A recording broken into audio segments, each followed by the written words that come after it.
जय मसीह कलीसिया। जैसे हम यहाँ पे इकट्ठा हुए हैं, मैं आपके सामने एक वचन पढ़ना चाहूँगी स्तुति आराधना में जाने से पहले।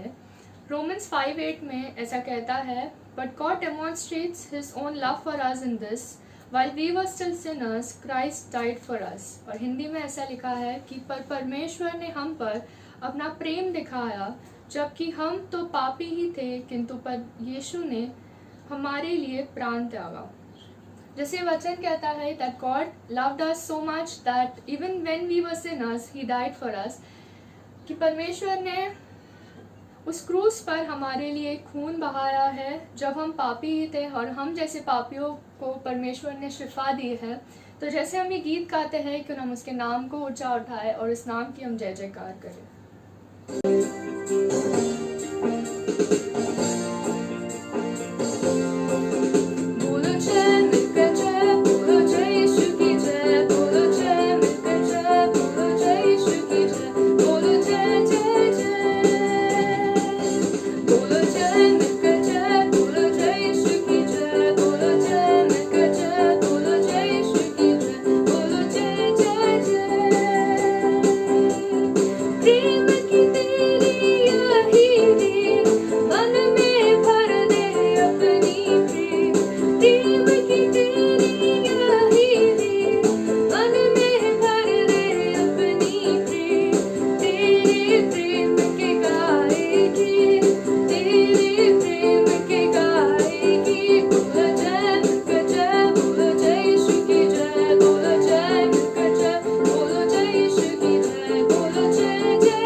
जैसे परमेश्वर के वचन में लिखा है, तुम्हें पापों से छुटकारा मिल गया है और तुम धार्मिकता के सेवक बन गए हो। You have been set free from sin and have become slaves to righteousness. परमेश्वर जो है हमें हमेशा छुड़ाता है, परमेश्वर हमें हमेशा संभालता है, प्रभु हमेशा हमें चलाता है और प्रभु हमेशा हर चीज़ में हमें उठाता है। आज अगर हम आज़ाद हैं हम उसके लहू के कारण हैं।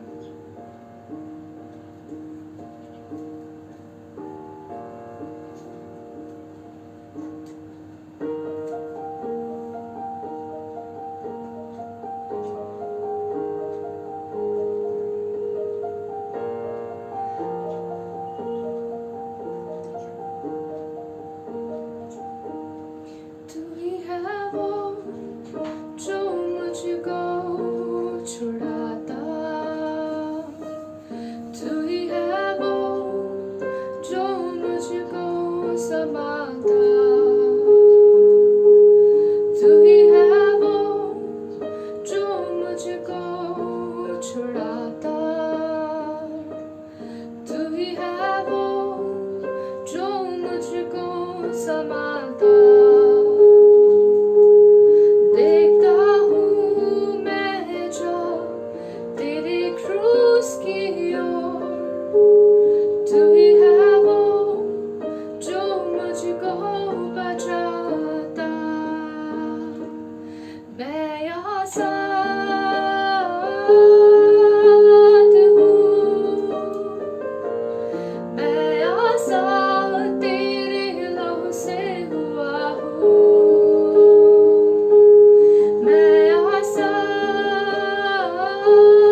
आज़ाद हूँ, मैं आज़ाद तेरे लहू से हुआ हूँ, मैं आज़ाद हूँ, मैं आज़ाद तेरे लहू से हुआ हूँ, मैं आज़ाद तेरे लहू से हुआ हूँ। हम आज़ाद तेरे लहू से हुए हैं, हम आज़ाद तेरे लहू से हुए हैं।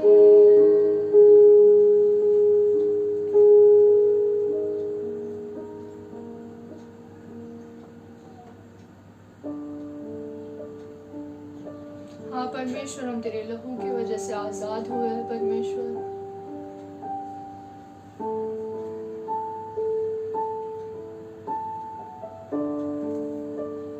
जब हम कुछ नहीं थे परमेश्वर, जब हम उस पाप में डूबे थे, आपने हमारे लिए आपका प्राण दिया, और इसलिए प्रभु हम धन्यवाद कहते हैं परमेश्वर।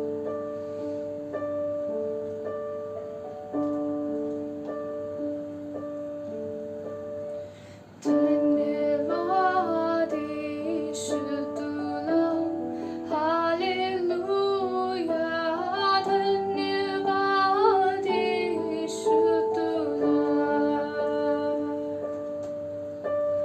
धन्यवाद यीशु तुला,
Lord God, I want to thank you, I want to praise you, Abba Father, for this time of worship that you've given us, Lord God.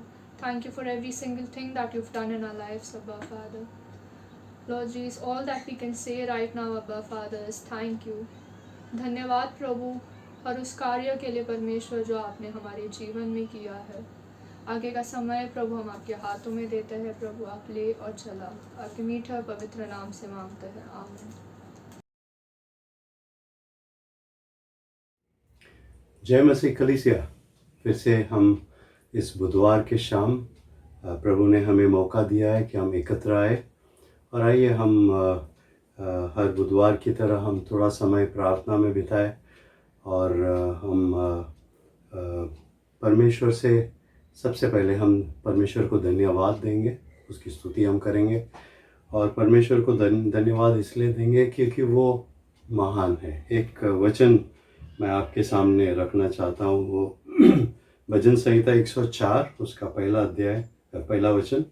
भजन संहिता 104 पहला वचन ऐसे लिखा है कि हे मेरे मन, तू यहोवा को धन्य कह। हे मेरे परमेश्वर यहोवा, तू अत्यंत महान है। तू वैभव और ऐश्वर्य का वस्त्र पहने हुआ है। भजन संहिता लिखने वाला जैसे यहाँ पर कहता है कि परमेश्वर यहोवा तू अत्यंत महान है। और आज हमें वो याद रखना है, क्योंकि जब हम इस धरती पर रहते हैं और अलग अलग तरीके से तकलीफ़ों को हम सामना करते हैं, तो हमारे सामने ये प्रश्न कई बार आता है कि क्या परमेश्वर हमें संभाल सकता है? क्या परमेश्वर हमारी देखभाल कर सकता है? क्या सचमुच परमेश्वर हमें हर कठिन स्थिति, हर परेशानी से बाहर निकल सकता है? और हम ये वचनों से जानते हैं कि जैसा भजन संहिता लिखने वाला कहता है कि तू यहोवा का धन्य कह। और आज हमें परमेश्वर यहोवा की धन्य कहना है। और आगे जैसा वो लिखता है, मेरे परमेश्वर यहोवा तू अत्यंत महान है, तो अत्यंत महान है। आगे तू वैभव और ऐश्वर्य का वस्त्र पहने हुआ है। और आज हम जब थोड़ा समय प्रार्थना में बिताते हैं तो ये याद रखिए कि पिछले एक हफ्ते में परमेश्वर ने आपको संभाल के रखा है। पिछले एक हफ्ते में परमेश्वर ने आपके साथ रहा है, और परमेश्वर ने आपकी हर चिंता, आपकी हर ज़रूरत को परमेश्वर ने पूरा किया है। तो आइए हम इस समय अपने आंखों को बंद करेंगे, सरों को झुकाएंगे। हम परमेश्वर की स्तुति करेंगे, परमेश्वर को धन्यवाद कहेंगे, क्योंकि वो हमारे स्तुति, हमारे धन्यवाद के योग्य है। तो आइए हम परमेश्वर की समय को धन्यवाद कहें। प्यारे पिता, हम धन्यवाद देते हैं क्योंकि आप महान हैं। हम धन्यवाद देते हैं, आप जैसा कोई नहीं। जैसे वचनों में लिखा है कि तू अत्यंत महान है, तो जैसा और कोई नहीं है। तू वैभव और ऐश्वर्य का वस्त्र पहने हुआ है।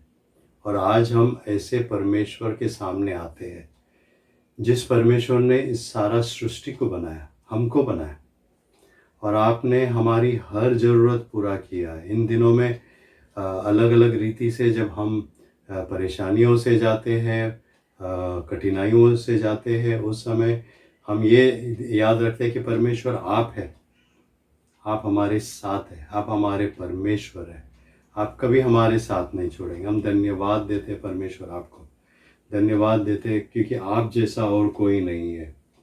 हम इस प्रार्थना के समय को आपके हाथ में देते हैं और धन्यवाद कहते हैं कि परमेश्वर, आपने फिर से इस बुधवार के शाम आपने हमें एकत्रित किया है ताकि हम आपके साथ समय बिताएं। आपको महिमा हो, आपको गौरव हो। धन्यवाद देते हैं। आइए, इस समय हम बरसात का मौसम शुरू हुआ है और हम विशेष उन लोगों के लिए पहले प्रार्थना करेंगे जिनको इस बरसात के समय परेशानी होती है। उनके घर के अंदर शायद पानी आता होगा, पानी भरता होगा घर में।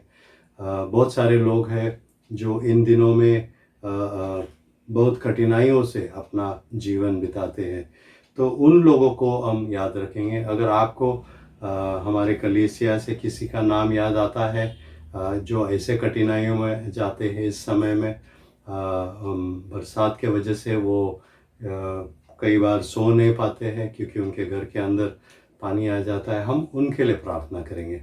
और मैं आपसे यही मांगूंगा कि आप अगर आपको ऐसे कोई व्यक्ति आपके ध्यान में परमेश्वर याद दिलाता है तो आप उनके लिए प्रार्थना कीजिए। आइए हम प्रार्थना करेंगे। प्यारे पिता, हम धन्यवाद देते इस बरसात के मौसम के लिए, और हम जानते हैं परमेश्वर बारिश की हमें ज़रूरत है। हम धन्यवाद देते क्योंकि मुंबई शहर में आप समय समय में आप बारिश भेजते हैं। आपकी जो हमारी शहर की जो पानी की ज़रूरत होती है कभी कमी नहीं हुई है। हम धन्यवाद देते हैं, हमारे हर तालाब भर जाते हैं। हम धन्यवाद देते क्योंकि आप एक ऐसा परमेश्वर है जो हमारी हर ज़रूरत पूरा करते हैं। इस समय हम विशेष उन लोगों के लिए प्रार्थना करते हैं जिन्हें इस मौसम में काफ़ी तकलीफ़ उठानी पड़ती है, परेशानी उठानी पड़ती है। उनके घर के अंदर पानी आ जाता है, और जब पानी जोरदार बरसात होता है तो उनके घर के अंदर पानी भर जाता है। हम उन लोगों के लिए इस समय विशेष प्रार्थना करते हैं। हमारी प्रार्थना परमेश्वर ये है कि आप हर एक को बचा के रखें। उस समय में, इन दिनों में आप उनकी सुरक्षा करेंगे, उनको अपने आत्मा में, अपने विश्वास में कम न होने देना। वो ये जान ले कि आप उनके साथ हमेशा है, और हम उनको आपके हाथ में हम देते हैं। हम विशेष इस समय हमारे कलीसिया के अगर ऐसे लोग हैं, हर एक को आपके हाथ में हम देते हैं। हमारी प्रार्थना परमेश्वर इन दिनों में आप उनके साथ बने रहे, आप उन्हें संभालें, उनकी हर ज़रूरत जो है यीशु के नाम में आप पूरा कीजिए, और उन्हें कुछ कमी न होने देना। धन्यवाद देते हैं हम। आइए आखिर में हम प्रार्थना करेंगे। हम इस समय फिर से हम हमारे लोगों के लिए प्रार्थना करेंगे।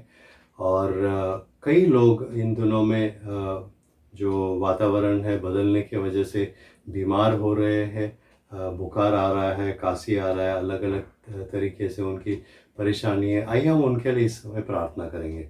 अगर आपको कोई नाम याद आता है जो आपके घर कलीसिया के अगर कोई लोग हैं आप जानते हैं इन दिनों में वो बीमार है, तो उनका नाम आप लीजिए। बुज़ुर्ग जो हमारे बीच में है उनके लिए हम प्रार्थना करेंगे, और हम परमेश्वर से चंगाई मांगेंगे इस समय में। आइए हम प्रार्थना करेंगे। प्यारे पिता, हम इस समय विशेष हमारे बीच में जो बीमार है उनको आपके हाथ में हम देते हैं। इन दिनों में जब वातावरण बदलता है और कभी गर्मी कभी ठंडी होती है, बहुत सारे लोग बीमार होते हैं। हम विशेष उन लोगों को आपके हाथ में हम देते हैं। हमारी प्रार्थना है कि इस समय जो बीमार है आप उन्हें छुएंगे, यीशु के नाम में आप उन्हें छुएंगे। हमारी प्रार्थना ये है कि परमेश्वर आप हर एक को अच्छा सेहत देंगे, चंगाई आप देंगे यीशु के नाम में। हम जानते हैं परमेश्वर, जब हम प्रार्थना करते हैं विश्वास में किया हुआ प्रार्थना वचन कहता है कि आप उन प्रार्थनाओं की उत्तर देते हैं। आज हम मांगते हैं, हमारे कलीसिया में ऐसे बहुत सारे लोग हैं जो इस समय बीमार है। हम हर एक को आपके हाथ में देते हैं। हम धन्यवाद देते हैं कि आप हम सबको चंगाई देते हैं। हम धन्यवाद देते हैं।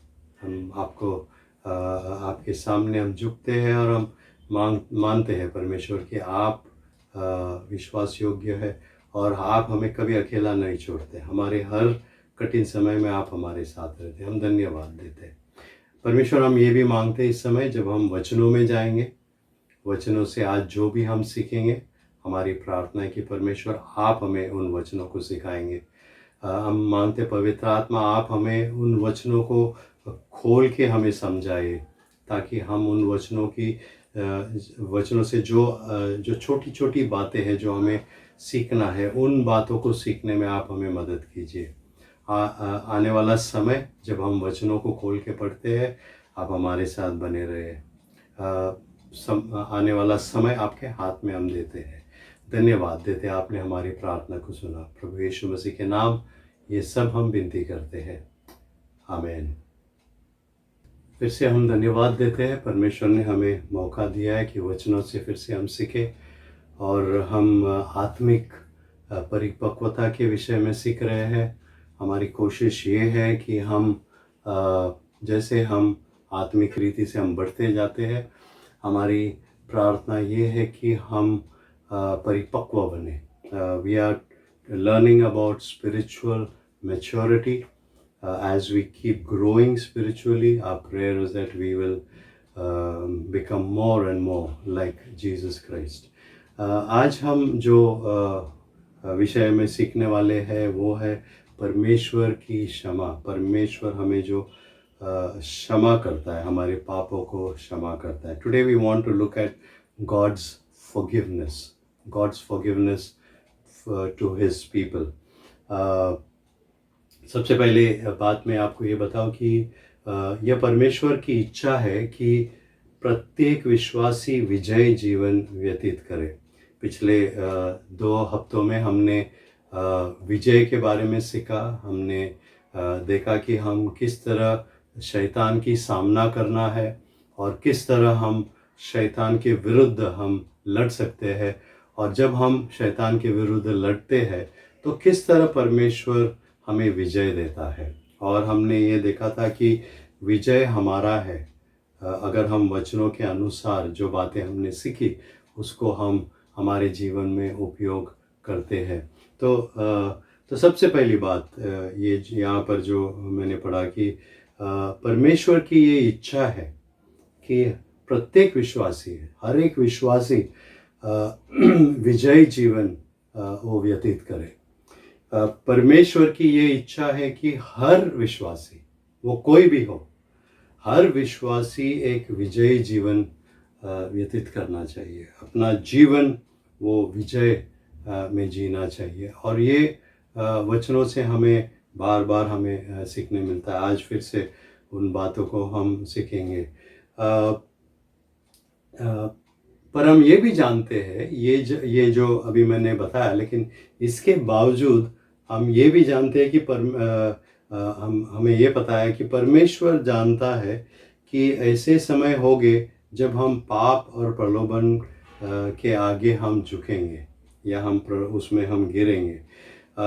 परमेश्वर ये जानता है कि हम मनुष्य होने के नाते हम पाप में और प्रलोभन में हम बार बार हम गिरेंगे और हम शैतान के सामने हम हार जाएंगे। ये परमेश्वर जानता है। परमेश्वर ये जानता है कि हम कई बार हम इच्छा करते हैं कि नहीं, मैं पाप नहीं करूँगा, मैं इस परीक्षा में नहीं गिरूँगा, प्रलोभन में नहीं पड़ूँगा। फिर भी हम ये देखते हैं कि हम हमारे जीवन में हमने ये देखा है कि हम बार बार हम गिरते हैं और बार बार हम गलत करते हैं, बार बार हम पाप करते हैं। और ये बात जो है हर विश्वासी के जीवन में होता है। हम कितने भी विश्वास में बड़े हो या छोटे हो, पद में बड़े हो या बहुत नया विश्वासी हो, हर विश्वासी पाप में बार बार गिरता है। पर हम ये बात और आगे हमें जानना है कि अपनी कृपा से परमेश्वर ने हमारे लिए एक मार्ग प्रदान किया है। परमेश्वर ने हमारे लिए एक मार्ग प्रदान किया है। Now we know that rather God knows that there will be times when we will yield to sin and temptation. God knows that we will yield. In spite of all our attempts, we will yield to temptations. But God has provided a way for us. परमेश्वर ने हमारे लिए एक मार्ग प्रदान किया है, एक मार्ग तैयार करके रखा है। पापों की कबूल के माध्यम से सभी पापों से क्षमा और शुद्ध होने के लिए परमेश्वर ने हमारे लिए एक मार्ग बना है। God has provided a way for us through confession and through being willing to acknowledge our sins, to be forgiven and to be cleansed from all sins. परमेश्वर हमें पाप में रहने के लिए नहीं छोड़ता है, वो हमें पाप में अटके रहने के लिए नहीं छोड़ता है, पर वो हमारे लिए मार्ग एक बनाता है। वो हमारे लिए ऐसा मार्ग बनाता है जिसके द्वारा हम हमारे पापों को कबूल करने के द्वारा उसके माध्यम से और परमेश्वर की क्षमा हमारे जीवन में उसके द्वारा आ जाता है और वो हमारे हर पापों को शुद्ध कर देता है। और ये बातें हमें वचन से सीखने मिलता है। हम वचनों से इस समय सीखेंगे और दो बातें मैं सबसे पहले आपको वचनों से आपके सामने रखना चाहूँगा कि हमारी क्षमा की आधार क्या है। अगर परमेश्वर, हम ये कहते हैं कि परमेश्वर हमें क्षमा करता है, तो ये प्रश्न हमारे लिए है कि जो हमें परमेश्वर की ओर से क्षमा मिलता है उसका आधार क्या है। What is the base of our forgiveness? What is the base on which our sins can be forgiven? जब हम ये कहते हैं कि हमारे पाप क्षमा किया जाता है, हमारे पापों को शुद्ध किया जाता है, तो उसका जो आधार है वो क्या है। दो वचन हम उसके लिए देखेंगे। सबसे पहले आइए, अगर आपके सामने आप बाइबल नहीं लिए हैं तो आपसे कहूँगा अपने बाइबल को उठाइए और साथ में हम इन वचनों को देखेंगे। सबसे पहला यूहन्ना उसका 2 अध्याय और पहला वचन, 1 John chapter 2 and we will read verse 1। ऐसे लिखा है यहाँ पर, हे मेरे बालकों, मैं ये बातें तुम्हें इसलिए लिखता हूँ कि तुम पाप न करो, और यदि कोई पाप करे तो पिता के पास हमारा एक सहायक है, अर्थात धर्मी यीशु मसीह। My little children, I am writing these things to you so that you may not sin. But if anyone does sin, we have an advocate with the Father, Jesus Christ the righteous। अब इस वचन में सबसे पहले ये बताऊं कि यूहन्ना ये लिखता है और ये कहता है कि अच्छा ये होगा अगर आप पाप नहीं करते हैं तो इसलिए वो ऐसे लिखता है, मैं ये बातें तुम्हें इसलिए लिखता हूँ कि तुम पाप न करो। वो रिक्वेस्ट करता है, वो विनती करता है कि हम पाप न करें। पर आगे वो कहता है कि यदि कोई पाप करे, जैसे हम करते हैं, कई बार हम करते हैं, तो अगर हम पाप करें तो पिता के पास हमारा एक सहायक है। If anyone does sin, we have an advocate with the Father। अब हिंदी में जो शब्द इस्तेमाल किया है, जो भाषांतर मैं इस्तेमाल कर रहा हूँ, उसमें है एक सहायक। इंग्लिश में शब्द इस्तेमाल किया एक advocate.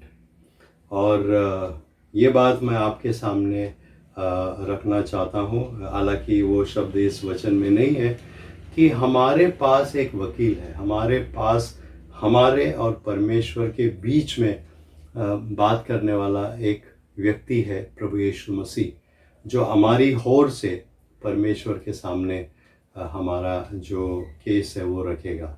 We have an advocate, we have an advocate. अब आपको इससे ये जानना है, जो आधार मैं बताना चाहता हूँ ये है कि हम पाप जब करते हैं तब हम अकेले नहीं हो जाते हैं। ये नहीं है कि चलो हमने पाप कर दिया अब हम गए काम से, ऐसा नहीं होता है। हम पाप करें तो भी वचन हमें ये बताता है कि हमारे लिए एक सहायक है, हमारे और परमेश्वर के बीच में हमें प्रस्तुत करने के लिए एक एडवोकेट है, और वो प्रभु यीशु मसीह है। प्रभु यीशु मसीह हमारे जगह पर वो परमेश्वर से बात करता है और हमारे लिए वो मांगता है। तो ये पहली बात हमें जानना है कि वी हैव एन एडवोकेट। हमारे पास एक वकील है, हमारे पास एक सहायक है जो परमेश्वर के सामने हमको उपस्थित करेगा। दूसरा जो वचन है वो हम थोड़े पेज आगे आ जाएंगे। इब्रानियों की किताब हम देखेंगे, इब्रानियों की किताब उसका 4 अध्याय और हम 15 और 16 वचन को पढ़ेंगे। इब्रानियों की किताब 4 अध्याय 15 और 16 वचन। Hebrews chapter 4 verses 15 and 16 ऐसे लिखा है, क्योंकि हमारा ऐसा महायाजक नहीं जो हमारी निर्बलताओं में हमारे साथ दुखी न हो सके, वरन वो सब बातों में हमारे समान परखा तो गया, तो भी निष्पाप निकला। इसलिए आओ हम अनुग्रह के सिंहासन के निकट याब बांधकर चले कि हम पर दया हो और वह अनुग्रह पाए जो आवश्यकता के समय हमारी सहायता करे। For we do not have a high priest who is unable to sympathize with our weaknesses, but one who in every respect has been tempted as we are, yet without sin. Let us then with confidence draw near to the throne of grace, that we may receive mercy and find grace to help in time of need. अब ये वचन जो है बहुत ही गहरा वचन है, और अगर मेरे पास समय होता तो मैं इसको और डिटेल में शायद आपको सिखाता, लेकिन अब के लिए मैं आपके सामने ये बात कहूँगा कि we can draw near to the throne of grace in confidence. जैसे यहाँ पर लिखा है, हम विश्वास में अनुग्रह के सिंहासन के निकट आ सकते हैं। हम विश्वास में अनुग्रह के सिंहासन के निकट हम आ सकते हैं। वी आर प्रिविलेज, हम सौभाग्यशाली व्यक्ति है, हम हमारे जैसा और कोई नहीं है। जब हम विश्वासी बन जाते हैं तो परमेश्वर हमारे लिए एक अलग स्थान देता है, और वो हमारे लिए हमेशा हमारे जीवन में कार्य करने के लिए तैयार रहता है। और जैसे हम इन वचनों में देखते हैं कि फिर से मैं उन बातों को बताऊंगा, क्योंकि हमारा ऐसा महायाजक नहीं जो हमारी निर्बलताओं में हमारे साथ दुखी न हो सके। प्रभु यीशु मसीह हमारे साथ दुखी होते हैं क्योंकि वो जानते हैं हमको, वरन वो सब बातों में हमारे समान परखा तो गया, तो भी निष्पाप निकला। वो जब इस धरती पर था, हर बार उसको परखा गया, लेकिन वो निष्पाप निकला। He was without his weaknesses। आगे जो हमारे लिए जो सीखना है, इसलिए आओ, क्योंकि प्रभु यीशु मसीह निष्पाप थे, उन्होंने एक भी पाप नहीं किया, तो वो हमें परमेश्वर के सामने हमारे लिए मांग सकते हैं। तो इसलिए ऐसे लिखा है, इसलिए आओ हम अनुग्रह के सिंहासन के निकट याब बांध कर चले कि हम पर दया हो और वह अनुग्रह पाए जो आवश्यकता के समय हमारी सहायता करे। हमारे पास ये एक कॉन्फिडेंस है, हमारे पास प्रभु यीशु मसीह के जो उन्होंने हमारे लिए किया उसके वजह से, जैसे यहाँ पर लिखा है, हम यह बांध कर हम परमेश्वर की अनुग्रह के सिंहासन के पास हम जा सकते हैं। We can go, we can approach the throne of grace with confidence, क्योंकि प्रभु यीशु मसीह हमारे लिए ये कार्य किए हैं। तो ये हमारी बुनियाद है सबसे पहले, कि प्रभु यीशु मसीह हमारे लिए एक सहायक है, वो हमारे और परमेश्वर के बीच में मध्यस्थी करता है। और दूसरा ये है कि हम विश्वास में अनुग्रह के सिंहासन के निकट हम बिना डरते हुए, पर हम उस कॉन्फिडेंस के साथ हम आगे जा सकते हैं। आगे हम वचनों को देखेंगे और 4 बातों को हम यहाँ पर सीखेंगे, 4 सत्य हम सीखेंगे क्षमा के विषय में। और ये सबसे पहले हम हमारे वचनों में जाएंगे, नीति वचन में। नीति वचन को हम खोलेंगे इस समय। नीति वचन इसका 28 अध्याय, और हम 13 वचन को पढ़ेंगे। नीति वचन 28 और 13 वचन में ऐसे लिखा है, और ये है हमारे अगर हमें परमेश्वर के सामने अगर क्षमा के लिए जाना है तो हमें करना क्या है, ये बातें यहाँ पर है। सबसे पहले प्रोवर्ब्स 28:13 ऐसा लिखा है, जो अपने अपराध छिपा रखता है उसका कार्य सफल नहीं होगा, परंतु जो उनको मान लेता और छोड़ भी देता है उस पर दया की जाएगी।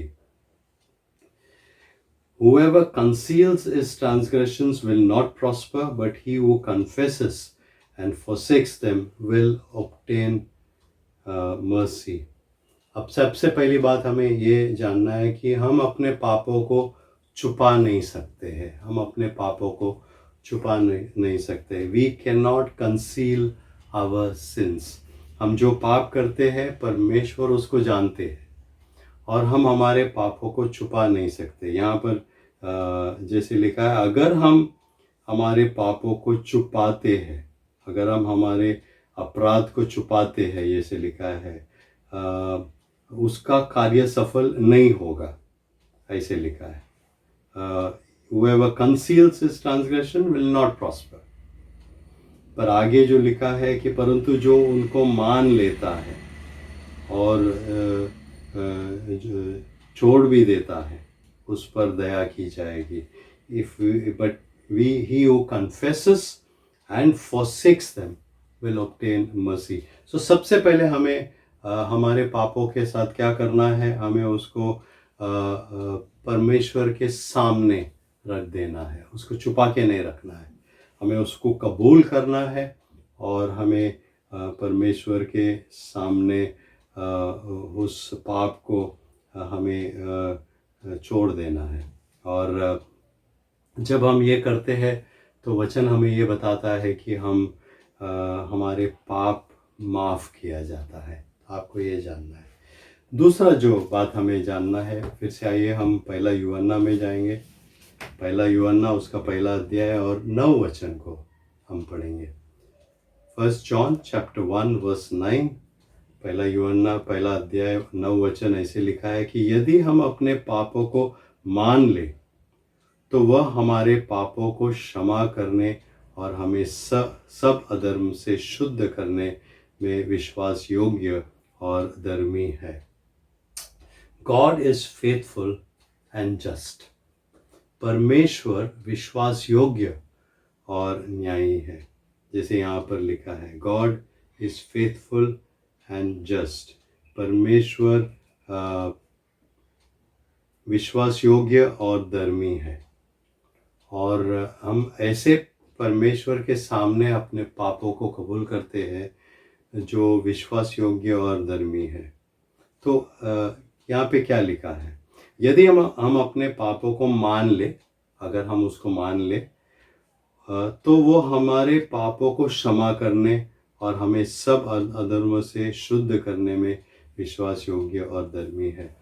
जब हम हमारे पापों को मान लेते हैं, परमेश्वर के सामने हम उसको कबूल करते हैं, तो वो हमारे पापों को क्षमा करता है। वो हमारे पापों को क्षमा करता है। आगे क्या करता है? वो हमारे सब अधर्मों से हमें शुद्ध करता है। When we confess our sins, if we confess our sins, Scripture says He is faithful and He is just. What does He do? He does 2 things. He forgives all our sins, number 1. Number 2, He cleanses us from all unrighteousness। अब ये जो बातों में फ़र्क क्या है? सबसे पहला ये है कि जो पाप हमने ऑलरेडी किए हैं उस पाप को वो क्षमा करता है। जिन पापों को हमने ऑलरेडी किए हैं उन पापों को वो क्षमा करता है। आगे वो सब अधर्म जो हमारे अंदर है उसको वो निकाल देता है ताकि हम पाप फिर से न करें। पर हमने ये देखा पिछले बार कि शैतान बार बार हम पर हमला करने की कोशिश करते रहता है और वो हमें नहीं छोड़ता है, वो हमारा पीछा नहीं छोड़ता है।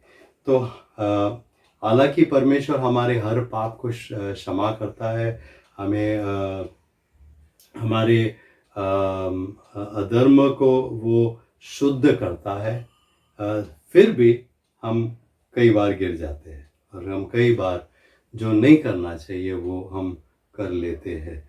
तो दूसरी बात हमें याद ये रखना है कि परमेश्वर विश्वास योग्य और धर्मी है और वो हमें हर पाप से क्षमा करेगा और हमारे में जो अधर्म है उसको वो साफ कर देगा, शुद्ध कर देगा। तीसरी बात हमें जो सीखना है वो भजन संहिता में है। आइए मेरे साथ भजन संहिता 32 में हम जाएंगे।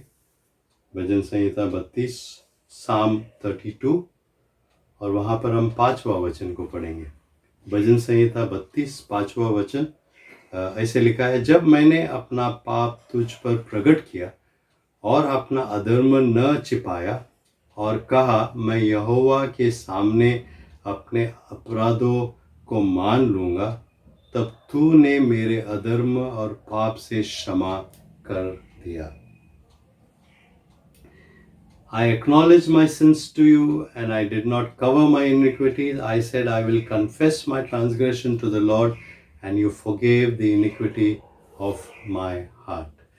तीसरी बात पाप के बारे में या परमेश्वर की क्षमा के बारे में हमें जानना है कि परमेश्वर क्षमा करते हैं। परमेश्वर क्षमा करते हैं। अगर परमेश्वर मान लो कि अगर स्थिति ऐसा होता कि परमेश्वर हमें क्षमा नहीं करता, तो हम कितने भी हमारे पापों को कबूल करें, कितने भी हम हमारे अपराधों को परमेश्वर के सामने हम कबूल करें, तो भी क्या हो जाता?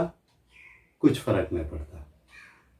और जब हम इस धरती पर हमारे साथ दूसरे जो लोग रहते हैं, जो प्रभु यीशु मसीह पर विश्वास नहीं करते हैं, उनके जीवन जब हम देखते हैं, यही प्रॉब्लम है, ये समस्या है कि अगर वो अपने पाप मान भी लेते हैं, कबूल भी कर लेते हैं, छिपाते नहीं, उसको हो बता देते हैं, पर वो एक ऐसे वो परमेश्वर के सामने नहीं जा रहे, वो यीशु मसीह के सामने नहीं जा रहे, वो एक ऐसे किसी के सामने जाते जो परमेश्वर ही नहीं है, जो देव ही नहीं है, और वो क्षमा नहीं कर सकता।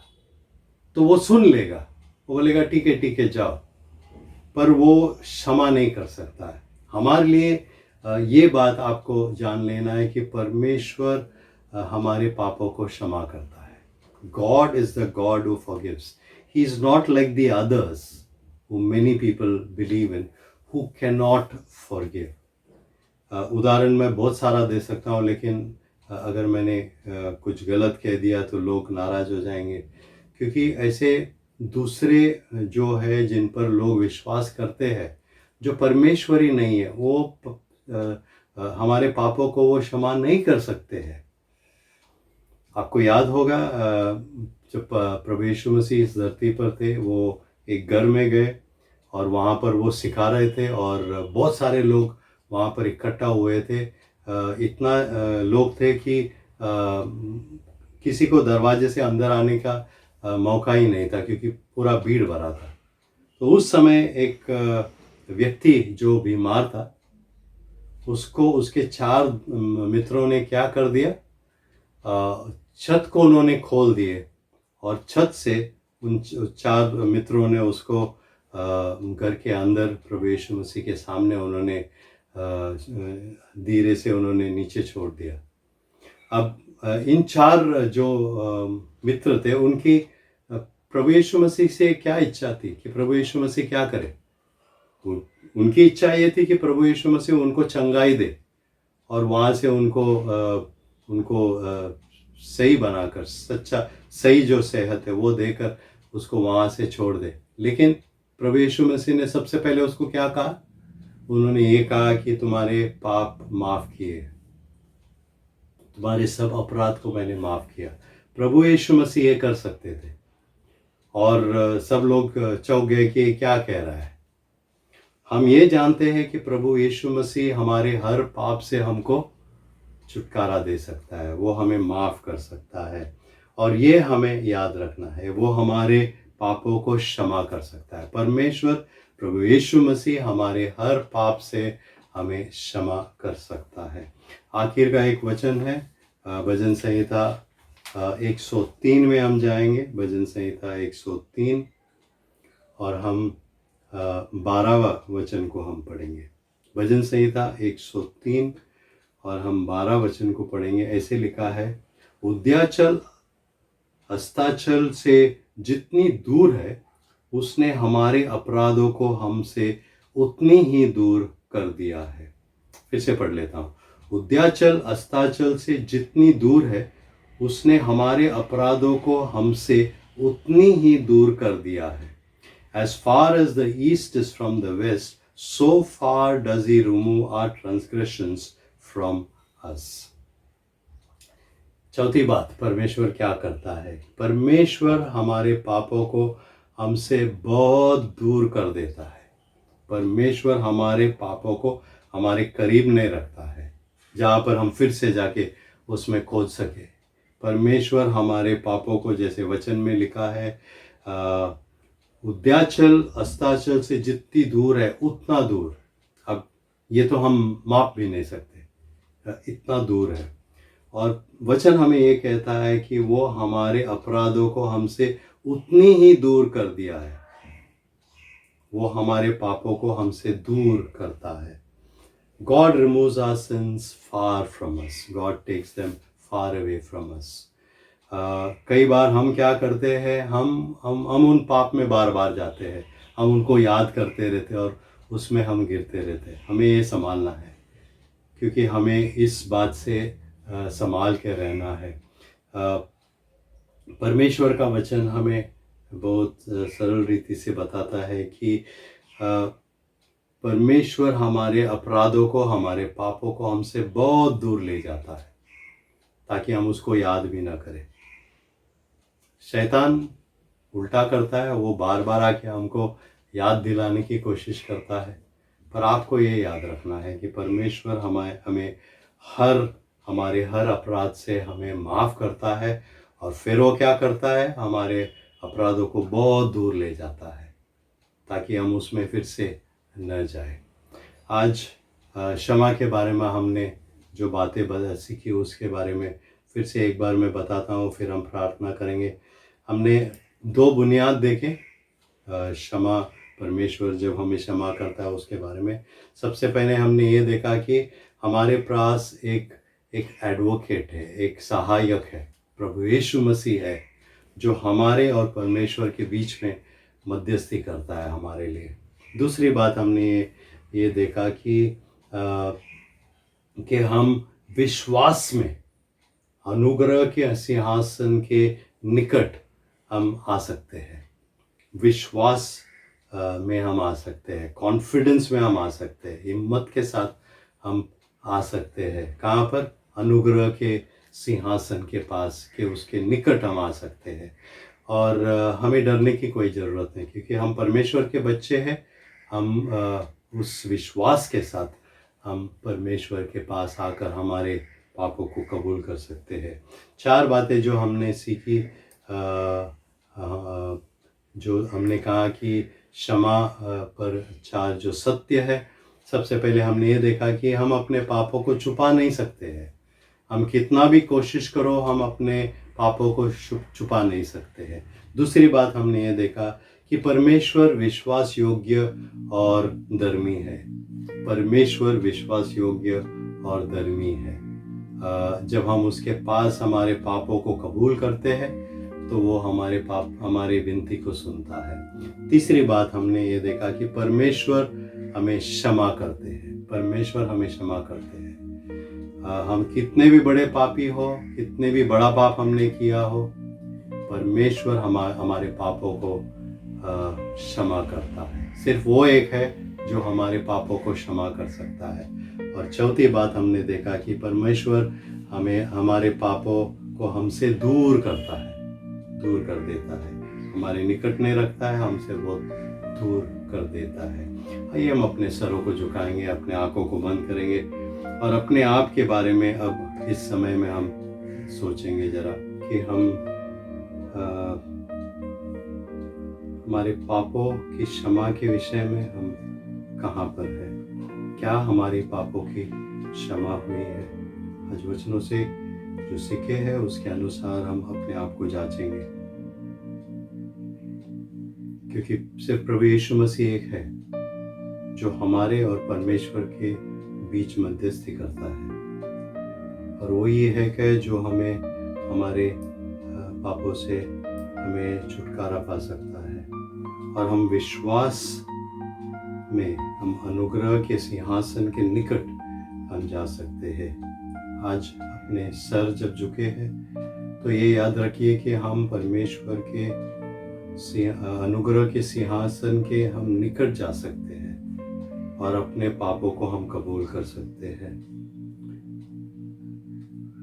सत्य जो हमने सीखा वो हम याद रखेंगे, अपने आप को हम जांच लेंगे, क्योंकि चार सत्य ये है कि सबसे पहले कि हम अपने पापों को छुपा नहीं सकते हैं।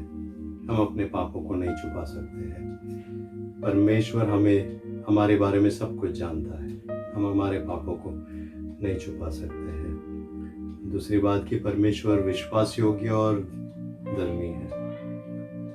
परमेश्वर जब हम हमारे पापों को कबूल करते हैं, क्षमा मांगते हैं, तो वो हमारे हर पाप को क्षमा कर देता है और हमारे जो अधर्म है उसको वो शुद्ध कर देता है। हर अधर्म से हमें वो शुद्ध करता है। परमेश्वर क्षमा करता है। ये हमारे लिए एक विश्वास की बात है कि अगर हम परमेश्वर प्रभु यीशु मसीह पर अगर हम विश्वास करते हैं तो वो जब हम क्षमा मांगते हैं तो जरूर हमारे पापों को वो क्षमा कर देता है और हमारे पापों को हमसे बहुत दूर ले जाता है। आज आपके बारे में आपको सोचना है, क्या आप अभी भी पाप के साथ जूझ रहे हैं, झगड़ रहे हैं, तकलीफ में हैं, शैतान से पराजय हो रहे हैं आप? तो ये आपके लिए समय है कि आप अपने पापों को परमेश्वर के सामने लाए, उसको कबूल कीजिए और क्षमा मांगे परमेश्वर से। और परमेश्वर विश्वास योग्य है, वो हमें अपने हर अपराधों से वो हमें शुद्ध करेगा, हमारे पापों को माफ करेगा। आइए हम मांगेंगे इस समय अपने आप के लिए।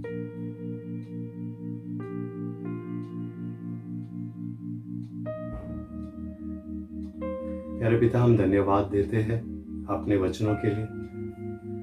धन्यवाद देते हैं कि आप एक है जो हमारे और परमेश्वर के बीच में हमारे लिए मध्यस्थी करते हैं, और आप है इसलिए हम अनुग्रह के सिंहासन के निकट हम जा सकते हैं और परमेश्वर के सामने हम हमारे पापों को कबूल कर सकते हैं। परमेश्वर, हम जानते हैं कि हम हमारे पापों को छुपा नहीं सकते हैं, पर जब हम हमारे पापों को कबूल करते हैं और क्षमा मांगते हैं तो आपके वचन हमें सिखाता है कि आप विश्वास योग्य है। आप हमारे पापों को, हमारे हर पाप को आप क्षमा करते हैं, हमारे हर अधर्म से आप हमें शुद्ध करते हैं। इतना ही नहीं कि आप हमारे पाप को हमसे बहुत दूर ले जाते हैं ताकि हम उस पर हम कभी ध्यान न दें। हम मांगते इस समय परमेश्वर कि आप हमारे हर पाप से हमें आप हर पाप को आप क्षमा करें। इस समय हम आपके सामने आते हैं, हम कबूल करते हैं कि हमने बहुत सारी ऐसी बातें की हैं जो आपके विरुद्ध था।